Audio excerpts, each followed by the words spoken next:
Where does the fear of going crazy and losing control come from? As a rule, a person who manifests such fears has an anxious emotional character, which is often associated with upbringing in the family. Such a character is formed in the conditions of a rigid and authoritarian style of upbringing in childhood.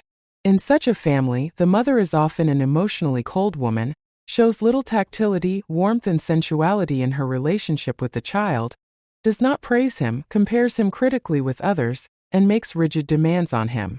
These children grow up feeling a lack of love and support, which can lead to insecurity and increased anxiety in the future. The father in these families is often absent. He may be physically present but emotionally and psychologically detached.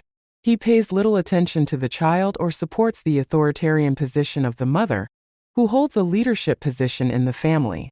This family dynamic can lead to the child feeling unloved and unworthy, which reinforces the child's tendency toward anxiety and mistrust. Given this pattern of upbringing, in which the child's psyche and personality are subjected to prolonged exposure, deep-seated beliefs are formed that I must always be normative and good, always in control of myself in order to be approved and deserve love. These beliefs become the basis for behavior and perception of the world, resulting in constant inner tension. The child grows up with the idea that any deviation from the norm will be punished by withdrawal of love and acceptance. This inner critic continues to dominate into adulthood, causing the individual to constantly strive for perfection and control. This tension and striving for perfection often leads to emotional burnout and anxiety disorders when external circumstances do not match internal demands. If prolonged stress appears in this person's life, there is a high probability of decompensation and the development of anxiety disorder, in which panic attacks and anxiety attacks and other neurotic symptoms appear. Constant stress and pressure can cause accumulated internal conflicts to come to the surface. This can manifest as uncontrollable emotional reactions such as panic attacks, unreasonable fears, and other symptoms of anxiety disorders. Stress exacerbates feelings of loss of control, which in turn can exacerbate the fear of going crazy. This vicious cycle can cause deep depression and severe psychological problems. Living with these beliefs is really very hard because the person is not focusing on their self-development and needs, but in a sense surviving by maintaining as best they can their normativity and control. It is a real suffering because one has to control and monitor not only oneself, but also predict and evaluate the reactions of others to avoid their negative evaluation. This constant self-monitoring can lead to exhaustion and depression. In addition, such people often avoid situations that may cause stress or panic, which limits their lives and opportunities for growth. As a result, they may feel lonely and isolated. As avoiding social situations leads to feelings of alienation. One of the main fears of a person with this disorder is the fear of loneliness, rejection, and being unwanted. The fear of looking abnormal and strange to other people makes it necessary to constantly monitor everything so that no mistakes are made. The fear of being misunderstood or ridiculed makes these situations unbearable, and the person begins to avoid social interactions, which can exacerbate feelings of isolation and loneliness.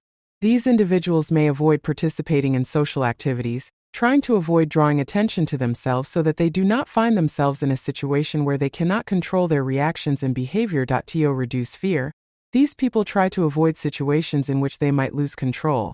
Being alone, being in a confined space, being alone with someone weak such as a child, and so on. This avoidant behavior only increases their anxiety, as each avoided situation confirms their fears and beliefs. Instead of learning to cope with their fears and anxieties, they reinforce them by avoiding confronting them.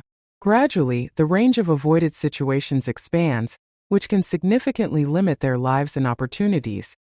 Conclusion: anxious people unconsciously mistake their thoughts for facts and actual desires, i.e., if I think it, then I will do it. This cognitive distortion is often the cause of increased anxiety.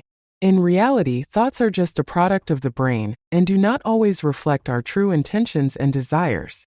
However, anxious people attach too much importance to their thoughts, leading to constant internal conflict and tension.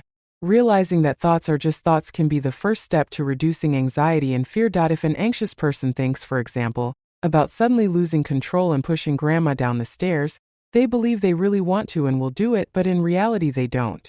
Thoughts are inherently far from reflecting our intentions and desires. Remember the sport lotto drum? Here is about the same analogy: random generation of any possible events. And the brain of an anxious person selects various threats from this drum and, of course, finds one.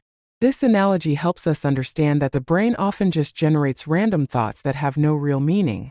Understanding this mechanism can help reduce anxiety and stop giving such thoughts much importance. The thought process is one of the ways speech exists, so most of the thoughts in your head arise as responses to stimuli that have ever occurred. This means that many thoughts are simply reactions to external and internal stimuli, and have no deep meaning or significance. Understanding this can help anxious people to separate their thoughts from reality and not take them as a direct guide to action.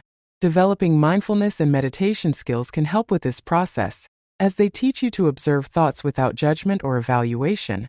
And the fear of going crazy and losing control are consequences of stress, anxiety, and fear that the brain throws up to protect against perceived threats.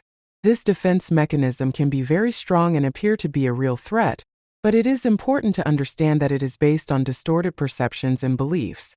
Stress management strategies such as regular exercise, meditation, mindful breathing, and therapy can be very helpful in reducing anxiety and stress levels. Therefore, thoughts are not facts and they do not lead to action without effort, motive, desire, and intention. Understanding this principle can help anxious people reduce their fears and start living a freer and happier life. Therapeutic approaches such as cognitive behavioral therapy, CBT, can be very effective in changing negative thought patterns and beliefs. By becoming aware of and changing their thoughts, people can learn to better manage their anxiety and fears. Dear viewers of our channel, thank you for being with us and watching this video.